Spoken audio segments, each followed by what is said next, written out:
Professional women's hockey is returning to Toronto in the form of an expansion franchise from the National Women's Hockey League. The NWHL is scheduled to open operations in the GTA beginning later this fall, and the president of the franchise is Digit Murphy, who joins us now. Digit, it must be an exciting time. How did it go that the NWHL made the decision to come into Canada for the first time now?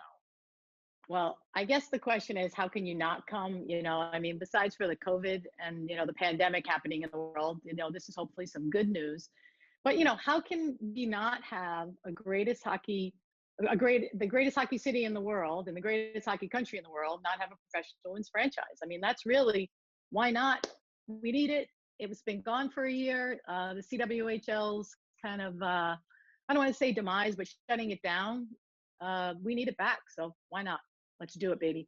Yeah, there you go. And I guess the question of why not becomes, well, how is it going to work? How can it be different this time around? I think that if you look at the way the ownership model is working now, it's more of a franchise model. When the NWHL and the CWHL initially happened, the teams are owned by the actual league. And I think that as you franchise it out and you actually give the owners more, emphasis on helping to grow the game, helping to bring business models to the community, I think that's the difference. And, you look at the team that we have right now in place. You have Joanna Boyton, who's, unbelievable. You have Ty Taminia, you have, myself, who's been in the game for a while. When you put these three powerhouse women together and we start thinking about different ways and creative ways to find more fan-based friendly solutions, I think we're going to get there. And lastly, I mean, I look at Ty, and she did minor league baseball. So when you look at the minor league baseball model, I think it's a natural fit to the next level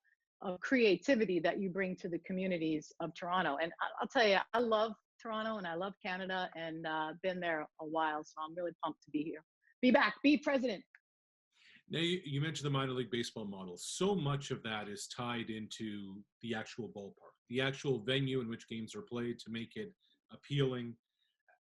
I know there's still a general manager that needs to be hired and a head coach. There still needs to be a name for this franchise beyond just Toronto NWHL. But venue-wise is so important. Location, geography, proximity to so many of your stakeholders.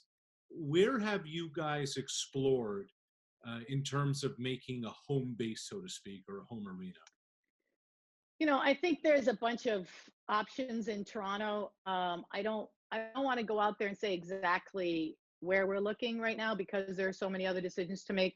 I'm right now in Providence. Like if I was in Toronto right now because of COVID, if I was there, I could be running around, checking out venues, shaking hands, kissing babies, everything that I do, and building those relationships. So I think it's too early to tell. We have been looking at a couple, but I agree with you. And things like being on like a transit line is important.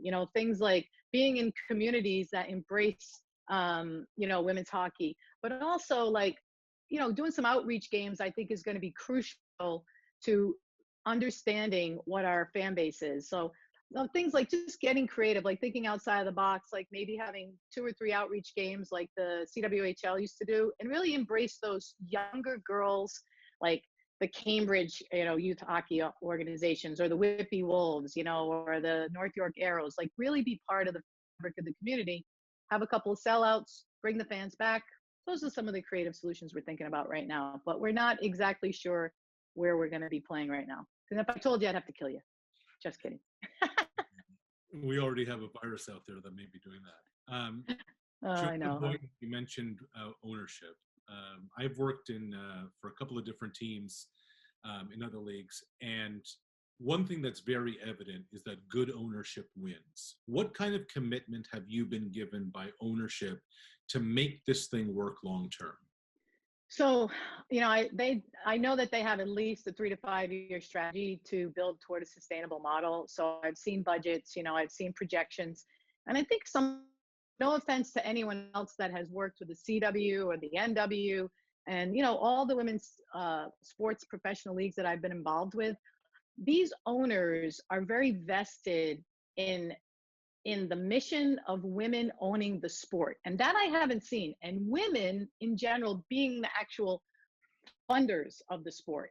And that's one of the reasons that I jumped on board, right away, because they had messaging that wasn't like they could invest their money in a lot of other things. And I guess people like Joanna are putting their money where their mouth is, and they're investing in women's opportunities, because everyone knows right now there's no sustainable business model, which is why everyone thinks that the savior is NHL, just like it was for the WNBA, right? I mean, those are the models out there. It's the men own the women's sports, the men take care of the women's sports.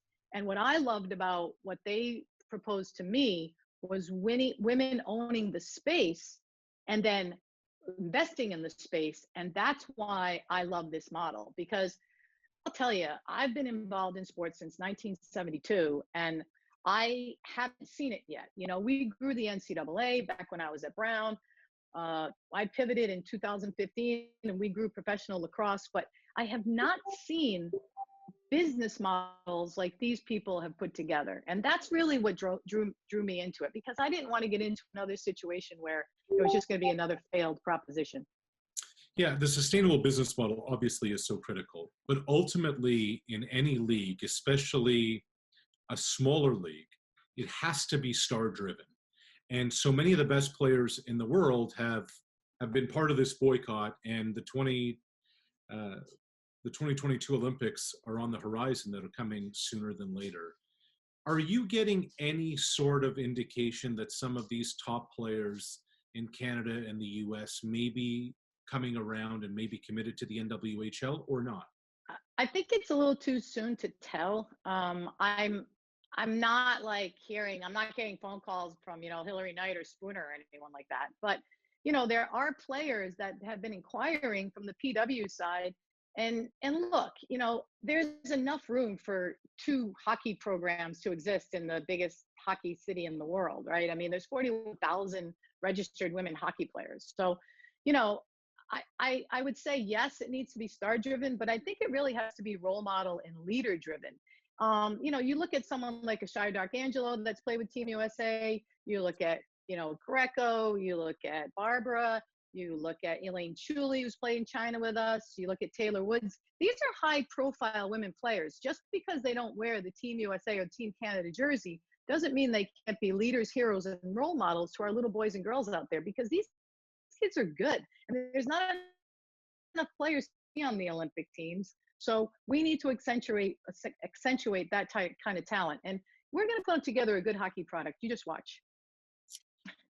We hope to watch, Digit. The elephant in the room, of course, is the COVID-19 pandemic and the crisis. Do you have any kind of indication of what the upcoming season may look like, if at all, because of it? You just have to take it a step at a time and see when everything, gets back to normal. I mean, obviously we're lucky because we're in hockey and we have a, 7-month window or 6-month window. So we're not making any, rash decisions yet, but obviously we're going to do what's right for the fans and the safety of the community. And we're not just going to go out and bowl into playing hockey games when, things are not safe. So, we're gonna take a careful, thoughtful look at that, and do the best we can to bring hockey as soon as possible to the glorious city of Toronto that now I'm a part of, because I have to move up there. So I'm excited. Well, you're gonna love it, and we wish you the best of luck with what is a massive project. Professional women's hockey returning to Toronto. Date, of course, like everything else in pro sports these days, is TBA. Digit Murphy, the new president of the Toronto NWHL franchise. We appreciate the time. Thanks for having me.